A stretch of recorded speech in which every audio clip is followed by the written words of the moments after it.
بسم اللہ الرحمن الرحیم۔ تو بریک سے پہلے سوالات آپ کے آ رہے تھے اور ان سوالوں کے جواب دے رہا تھا، اور من جملہ ان میں سوال یہ ہوا کہ نماز سے پہلے جو اقامت ہوتی ہے تو بعض احادیث میں یہ مروی ہے کہ اس کو دو مرتبہ پڑھنا چاہیے، اشہدو ان لا الہ الا اللہ، اشہدو ان لا الہ الا اللہ، پھر اس کے بعد اشہدو ان محمد الرسول اللہ، اشہدو ان محمد الرسول اللہ، اور بعض روایات میں آتا ہے کہ ایک مرتبہ۔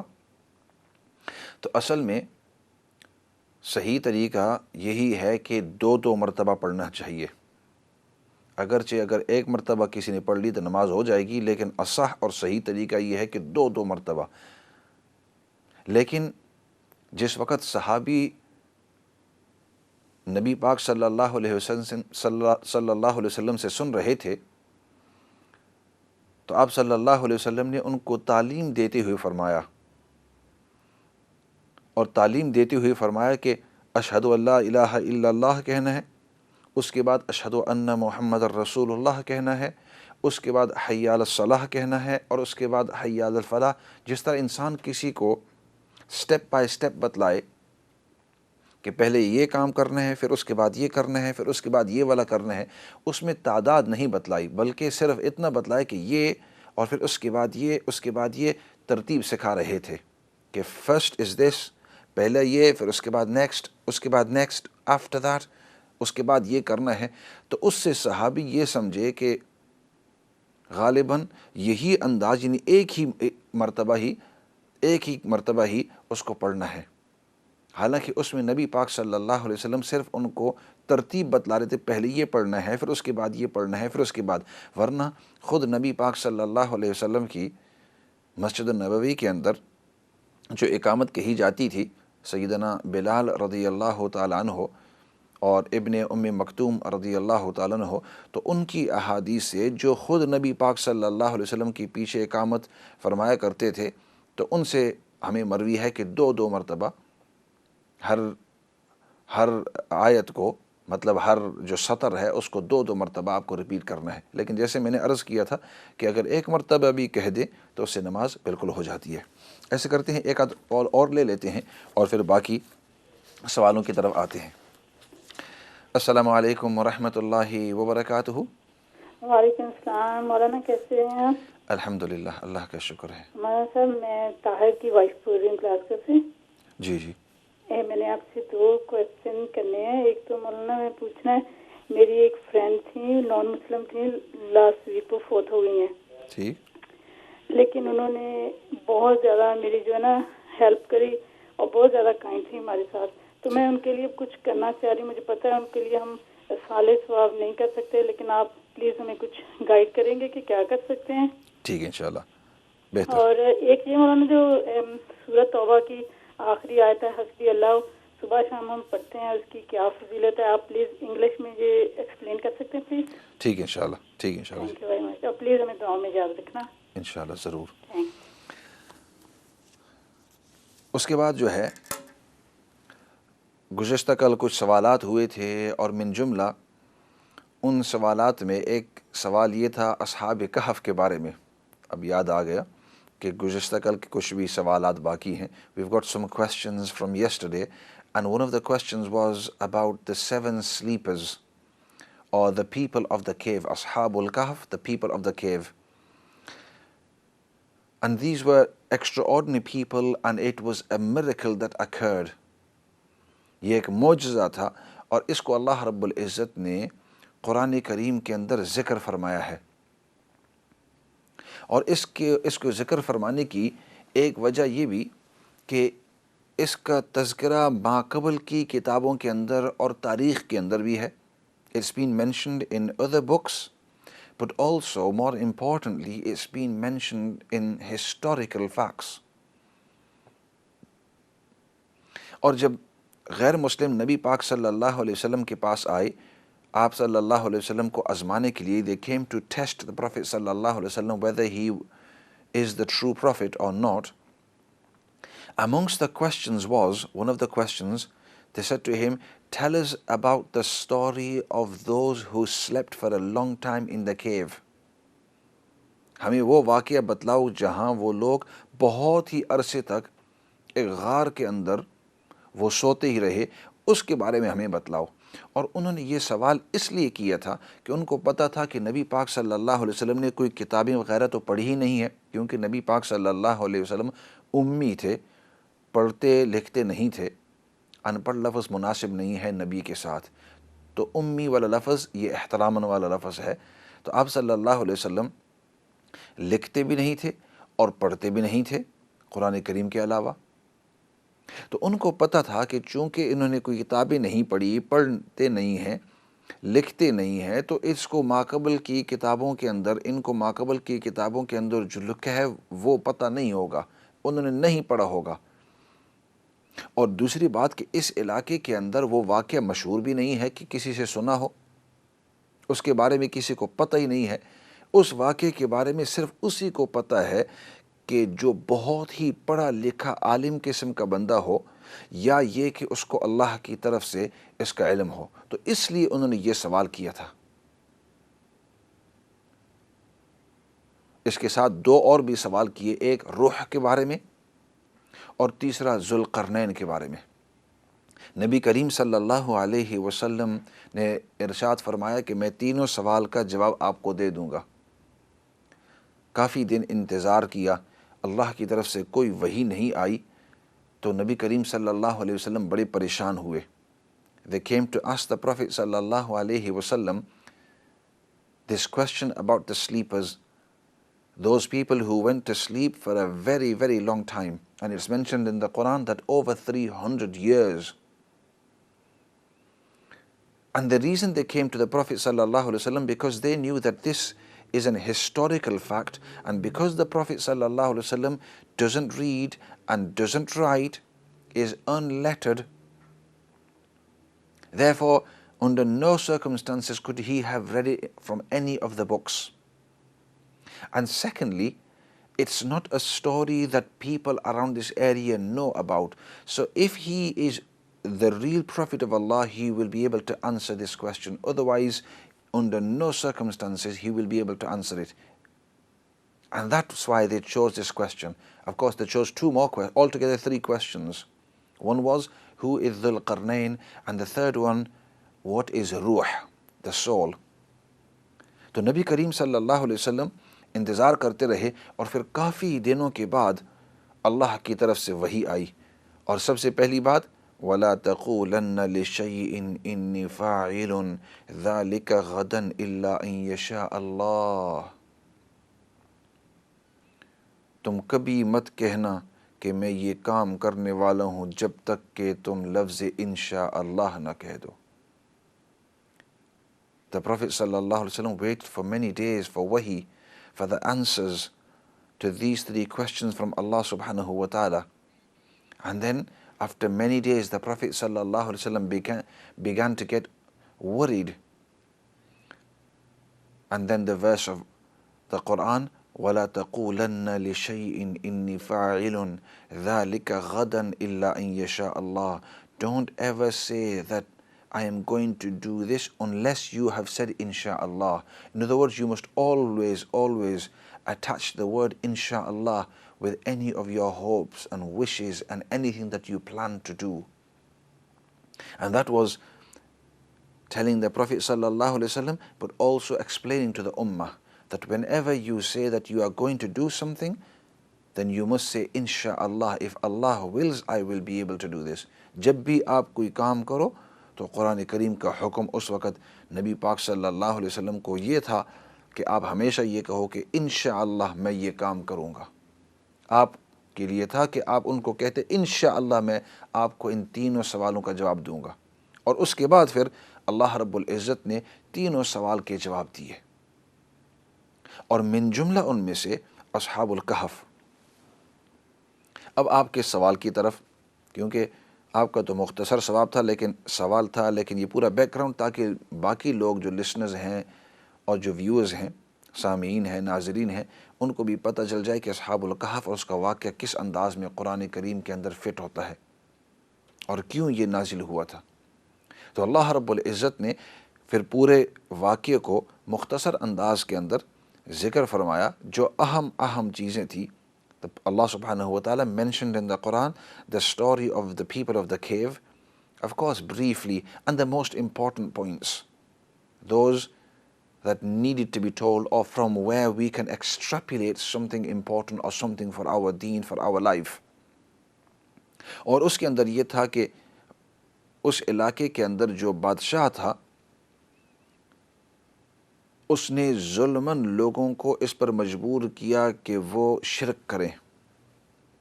یہ کچھ لوگ تھے، جوان تھے. انہم فتیۃ آمنوا بربہم وزدناہم ہدی. یہ کچھ جوان تھے، فتیہ، یہ کچھ جوان تھے، انہوں نے کہا کہ ہم یہاں رہ کر شرک کے اندر ملوث ہوں، ہم یہ نہیں کر سکتے، یہ بادشاہ ہمیں قتل کر دے گا، لہٰذا اس علاقے کو چھوڑ دیتے ہیں. اس علاقے کو انہوں نے جلدی سے چھوڑ دیا. چلتے چلتے چلتے، اور تفاسیر میں لکھا ہے اور قرآن کریم کے الفاظ بھی ہیں کہ ان کے ساتھ ایک کتا بھی تھا ان کا اپنا. جب تھک گئے، شام کا وقت ہوا، تو انہوں نے کہا کہ اس طرح کرتے ہیں، اس غار کے اندر ہم اوٹ کر کے رات گزار لیتے ہیں، نیند کر لیتے ہیں. دوسرا دن جب ہوگا تو اس وقت ہماری تھکاوٹ بھی اتر جائے گی، اور دوسرا دن بھی ہوگا ہم اپنے سفر کے اوپر چلیں گے یہاں اس علاقے کو چھوڑ کر. تو قرآن کریم نے فرمایا کہ 300 کہ 300 سال اور اس کے اوپر 9 اور، یعنی مطلب 309 سال تک وہ اس کے اندر سوتے رہے. اور 309 سال کے بعد اللہ رب العزت نے پھر ان کو دوبارہ ان کی آنکھ کھلی، اور پھر جس طرح قرآن کریم نے ہمیں یہ بتلایا ہے کہ ان میں سے کوئی، ان کا جو ساتھی ہے، اس نے کہا کہ اٹھو. باقی ساتھیوں کو اٹھایا اس نے، اور یہ پیسہ لو اور وہاں سے کھانا پینا لے آؤ، لیکن اس طرح کرنا کہ سمجھداری کے ساتھ، حکمت کے ساتھ، کہیں وہ لوگ تمہیں پہچان نہ لے. ان کو تو نہیں پتا تھا کہ ہم 309 سال ہم سوتے رہے. وہ تو یہ سمجھے کہ رات کو سوئے، اب صبح ہوئی ہے. اللہ رب العزت اس انداز کے اندر ان کی کروٹیں بھی بدلتے رہے، تاکہ ایک کروٹ کے اوپر سوتے سوتے انسان کی جو چمڑی ہے وہ ختم ہو جاتی ہے، زور آ جاتا ہے، وغیرہ وغیرہ. اور پھر دھوپ بھی آتی تھی، تھوڑی دیر رک کر چلی جاتی تاکہ ان کو دھوپ بھی ملتی رہے، ہوائیں بھی ملتی رہیں، آکسیجن بھی ملتا رہے. ان کو اللہ رب العزت نے ان کا وہاں لک آفتر کیا. یہ شخص گیا وہاں اور وہ سکہ اس نے دیا، اور اس نے کہا کہ فلاں کھانا ہمیں دے دو. انہوں نے جب سکہ دیکھا، انہوں نے کہا یہ تو بہت پرانا 300 سال پہلے کا سکہ ہے، آپ کہاں سے آئے ہیں؟ مختصر واقعہ یہ ہے کہ وہ پھر ان کی جب جان پہچان ہوئی، وہ جس کی تم بات کرتے ہو وہ تو 300 سال پہلے، اور وہ تو مر بھی گئے، ختم ہو گئے، نسل در نسل ختم ہو گئے، 3-4 نسلیں ختم ہو گئی ہیں. یہ شخص واپس گئے، اپنے ساتھیوں کو بلایا، پھر اپنا تعارف کیا. اس علاقے والوں نے کہا کہ ہمارے ان کتابوں میں لکھا تھا کہ یہاں سے کچھ نوجوان گئے ہیں، لیکن کدھر وہ غائب ہو گئے وہ پتہ نہیں ہے. اس لیے ہمیں یاد ہے کہ اس علاقے سے کچھ جوان گئے ہوئے تھے، اور ایسا لگتا ہے تم ہی ہو. خیر، اس کی وجہ سے پھر دین اور زیادہ پھیل گیا. توحید اللہ رب العزت کی، اس کے اوپر لوگ اور ایمان لانے لگے. معجزہ جو ہے وہ، ان کا معجزہ جو ہے وہ ظاہر ہوا. اور اس کے بعد پھر یہ بڑے ہی اپنے وقت کے بڑے نیک وکار بزرگ اور ہزاروں لوگوں کی یعنی اصلاح کا ذریعہ بنے. جب وہ رخصت ہو گئے، دنیا سے فوت ہو گئے، تو وہاں انہوں نے ایک مسجد بنائی. اور اب ایگزیکٹلی کہاں ہے، لوگ تاریخ کے طور پر مختلف کہتے ہیں، لیکن جب ہم کچھ سال پہلے جارڈن یعنی فلسطین گئے، اور وہاں جارڈن کے جو مختلف مقامات، تو وہاں کہا جاتا ہے کہ اس علاقے کے اندر یہ وہ غار ہے. خود میں بھی گیا تھا فیملی کے ساتھ، اور یہ وہ غار ہے کہ اس کے اندر وہ چھپے ہوئے تھے، اور ادھر وہاں 7 قبریں ہیں، اور اللہ عالم. اور وہاں ایک مسجد کا جو ایک قسم کا ڈھانچہ ہے کہ اس انداز کے اندر مسجد بنی ہوئی تھی، بہت ہی پرانی، اور ہزاروں سال پہلے کی، اور ایسا لگتا ہے کہ اس علاقے کے اندر تھے. لیکن وہاں ان کو مدفون، اور وہاں ان کی مسجد کے کوئی آثار نظر آتے ہیں. واللہ عالم اس کی صحت کا، لیکن کہتے ہیں کہ وہاں تو یہ مختصر آپ کے سوال کا جواب۔ ایسے کرتے ہیں ایک آدھ کال اور لے لیتے ہیں اور اس کے بعد پھر آئیں گے آپ کے سوالوں کی طرف۔ السلام علیکم ورحمۃ اللہ وبرکاتہ۔ وعلیکم السلام مولانا صاحب، میرا سوال ہے، اس مہینے میرے ابو کی سالانہ ہے تو میں ان کے لیے روزے رکھنا چاہتی ہوں، تو روزے رکھ سکتے ہیں؟ ٹھیک ہے اور نفل بھی پڑھ رہا ہوں تو اس کے بارے میں مجھے بتا دیں۔ ٹھیک انشاءاللہ، بہتر۔ اگلی کال کی طرف جاتے ہیں جی۔ السلام علیکم ورحمۃ اللہ وبرکاتہ۔ اللہ کی رحمت کا سایہ ہو آپ پر اور آپ کے اہل خانہ پر اور تمام مسلمین پر۔ السلام علیکم۔ وعلیکم السلام ورحمۃ اللہ وبرکاتہ۔ بھائی سیغم صاحب، آپ کا آواز جانی پہچانی۔ یہ آپ کا پیار ہے جناب۔ بات اصل میں یہ ہے کہ میں کافی دیر سے کوشاں ہوں فون پر لیکن تھرو نہیں تھا ہو رہا۔ میں ایک سوال پوچھنا چاہتا ہوں لیکن ہو سکتا ہے کہ آج نہ وقت ہو آپ کے پاس، لیکن یہ ذرا میرے دل میں یہ بات تنگ کر رہی ہے مجھے کہ ہمارے اہل سنت ہی کے ساتھ بات ہو رہی تھی جی، تو یہ نماز کے بارے میں، قضا نمازوں کے بارے میں خاص کر تو وہ کہتے ہیں کہ بھئی وہاں ہم حج کرنے گئے تھے تو وہاں دو اکٹھے پڑھ سکتے ہیں، یعنی کہ مغرب اور عشاء کی یا پھر عصر اور عشاء کی۔ تو اب بھی ہم وہی کرتے ہیں کہ وہی یہاں پر بھی ہے۔ تو ہم نے کہا یہ غلط ہے، کیونکہ جو 5 نمازیں ہوتے ہیں ان کے غلط وقت، الگ الگ وقت ہوتے ہیں۔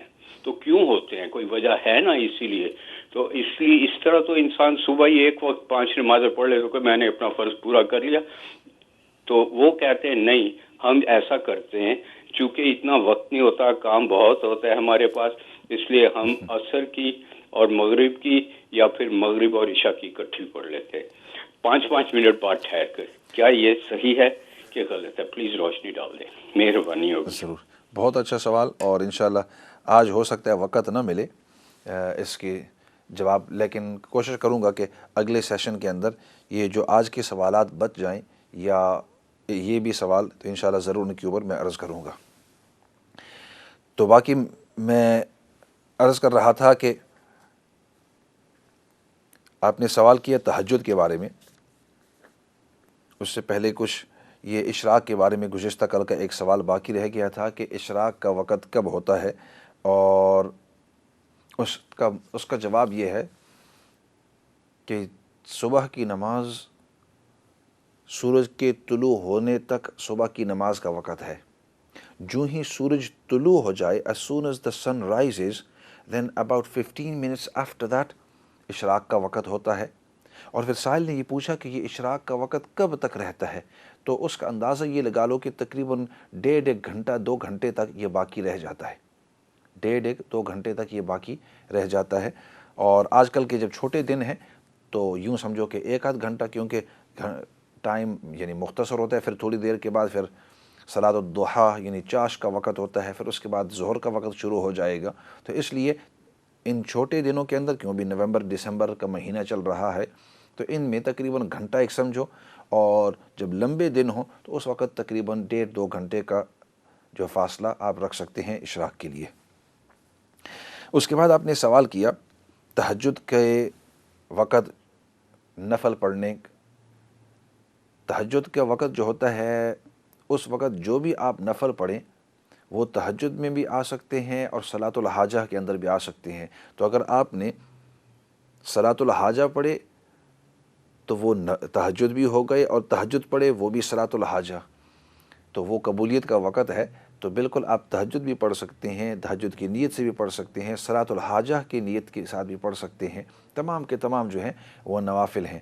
اور بالکل آپ کی بات صحیح ہے کہ وہ قبولیت دعا کا وقت ہے۔ اس وقت حدیث پاک میں آتا ہے کہ ینزل ربنا تبارک و تعالی، اللہ رب العزت آسمان نے دنیا کے قریب آتے ہیں اور ندا دی جاتی ہے، حل من داع فاجیب له، کیا کوئی دعا کرنے والا ہے کہ میں اس کی دعا کو قبول کروں، حل من مستغفر فاغفر له، کیا کوئی استغفار کرنے والا ہے کہ اس کا استغفار قبول کروں، اور ہے کوئی مجھ سے سوال کرنے والا کہ اس کے سوال کو میں اس کو عطا کروں۔ تو وہ واقعی قبولیت وقت، قبولیت دعا کا وقت ہوتا ہے تو اس وقت تہجد بھی پڑھو، تہجد کے ساتھ صلاۃ الحاجہ بھی پڑھو، کوئی اور نفل پڑھو، اور اس کے بعد دعا ضرور کیا کرو، کیونکہ اس وقت اللہ رب العزت ضرور آپ کی دعا قبول کریں گے، بشرطے کہ اس میں آپ کے لیے خیر ہو۔ اس کے بعد آپ نے یہ سوال کیا تھا، آپ نے کہا کہ آپ کے پاس کوئی شخص کام کرتا ہے اور صفائی وغیرہ کر کے وہ چلا جاتا ہے اور آپ اس کو 10-15 پاؤنڈ دے دیتے ہیں۔ اب آپ کو یہ پتہ چلا کہ اس 10-15 پاؤنڈ سے وہ جا کر شراب خریدتا ہے، باقی جو اس کے پیسے ہیں، تو اس کا آسان طریقہ کہ اب تک چونکہ آپ کو پتہ نہیں تھا تو وہ تو آپ گناہ گار نہیں ہوں گے، لیکن اب جب آپ کو پتہ چل گیا تو آپ اس کو یہ کہہ دو کہ وہ جو دوسرے آپ کے پیسے ہیں اگر اس سے آپ خریدنا چاہتے ہو تو ٹھیک ہے، لیکن یہ جو میں آپ کو دیتا ہوں اس سے آپ نہ خریدو، اور اگر آپ خریدتے ہو تو پھر مجھے کہو نہیں، میں آپ کو پیسے دیتا ہوں، اس سے آپ اپنے فیملی کے باقی جو ضروریات ہیں وہ کر لو، اور اس کو بتلا دو کہ ہمارے دین کے اندر شراب ہمارے لیے بھی منع ہے، یا کسی کی مدد کرنا شراب کے لیے، شراب کی طرف مدد کرنا یہ بھی ہمارے لیے جائز نہیں ہے۔ حدیث پاک میں شراب کے بارے میں اور سود کے بارے میں 10 آدمیوں کے اوپر اللہ کی لعنت ہے، اور فرمایا کہ وہ جو شراب کو اٹھاتا ہے، شراب کو لے جاتا ہے، شراب کو بیچتا ہے، خریدتا ہے، حتیٰ کہ جو انگور کا نچوڑتا ہے، وحاملہا ومحملہا، مطلب کسی انداز کے اندر آپ اس کی مدد کرتے ہیں۔ تو اس لیے آپ اس کو آسان الفاظ کے اندر یہ بتا دو کہ میرے سے جو پیسے لیتے ہو، چاہے میرے سامنے کہتے ہو کہ اس سے آپ شراب مت خریدنا۔ ہاں یہ الگ بات ہے جب آپ کو یہ کہہ دے کہ ٹھیک ہے میں سے نہیں خرید لوں گا، اس کے بعد اگر وہ خریدے وہ اس کی مرضی، وہ گناہ گار، وہ اس کے ذمہ ہوگا، لیکن آپ پھر اس کے گناہ گار نہیں ہوں گے۔ اور باقی آپ نے یہ پوچھا کہ آپ کے نان مسلم فرینڈز ہیں اور وہ بہت اچھے رہے آپ کے ساتھ دنیا کے اندر، اور اب وہ رخصت ہو گئے ہیں، تو ان کے لیے دعا استغفار تو نہیں کر سکتے، لیکن اتنا کر سکتے ہیں کہ ان کی طرف سے اگر کوئی صدقہ خیرات دیتے رہیں تو اس کا یہ ہوگا کہ ان انسان کا جو عذاب ہوتا ہے وہ ہلکا ہو سکتا ہے، کیونکہ ابو طالب نے نبی پاک صلی اللہ علیہ وسلم کی بڑی ہی مدد کی تھی، تو آپ صلی اللہ علیہ وسلم نے فرمایا کہ چونکہ اس نے میری اتنی زیادہ مدد کی ہے، حدیث کا خلاصہ عرض کروں، اس لیے اللہ رب العزت اس کے عذاب کو ہلکا کریں گے، تو اس کی طرف سے آپ چیریٹی وغیرہ دے سکتے ہیں۔ بہت سارے سوال رہ گئے ہیں، لیکن میں اتنی بات کہہ سکتا ہوں کہ آئی ریئلی اپولوجائز، معذرت کرتا ہوں کہ سوالات اتنے زیادہ تھے، لیکن اگلے سیشن کے اندر کوشش کروں گا کہ ان کو کور کر لیں گے۔ فی الحال ایسے کرتے ہیں، دعا کے ساتھ ختم کر لیتے ہیں۔ الحمد للہ رب العالمین، والصلاة والسلام علی سید الانبیاء والمرسلین، محمد وعلی آلہ وصحبہ اجمعین۔ ربنا ظلمنا انفسنا وإن لم تغفر لنا وترحمنا لنكونن من الخاسرین۔ اللهم ربنا اغفر لنا ولإخواننا الذين سبقونا بالإيمان ولا تجعل في قلوبنا غلا للذين آمنوا ربنا إنك رؤوف رحیم۔ یا رب العالمین، تو ہم سب کو دین کی سچی اور صحیح سمجھ نصیب فرما، یا اللہ تو ہم سب کو دین پر استقامت نصیب فرما۔ یا رب العالمین، جتنے بھی بیمار ہیں سب بیماروں کو شفا نصیب فرما، جتنے بھی پریشان حال ہیں، جس قسم کی بھی پریشانی کے اندر ہیں، سب کی پریشانیوں کو دور فرما۔ یا اللہ ہم سب کو ایک اور نیک بنا، اور نبی پاک صلی اللہ علیہ وسلم کے اخلاق ہم سب کو نصیب فرما۔ یا اللہ نبی پاک صلی اللہ علیہ وسلم نے جتنی بھی خیر کی دعائیں مانگی ہیں، ان تمام خیر کی دعاؤں کے اندر تو ہم سب کو حصہ نصیب فرما، اور نبی پاک صلی اللہ علیہ وسلم نے جن چیزوں سے حفاظت اور پناہ مانگی ہے، یا اللہ ان تمام چیزوں سے تو ہم سب کو حفاظت اور پناہ نصیب فرما۔ یا رب العالمین، جتنے بھی مرحومین اس دنیا سے جا چکی ہیں ان سب کی بخشش اور مغفرت فرما، اور یہ ہماری موت کا وقت آوے تو خاتمہ بالایمان نصیب فرما۔ اور یا اللہ سب سے بڑی بات وہ تیری رضامندی ہے، یا اللہ دنیا اور آخرت کے اندر تو ہم سب کو اپنی رضامندی نصیب فرما۔ سبحان ربک رب العزت عما یصفون وسلام علی المرسلین والحمد للہ رب العالمین برحمتک یا ارحم الراحمین۔ اسی کے ساتھ والسلام علیکم ورحمۃ اللہ وبرکاتہ۔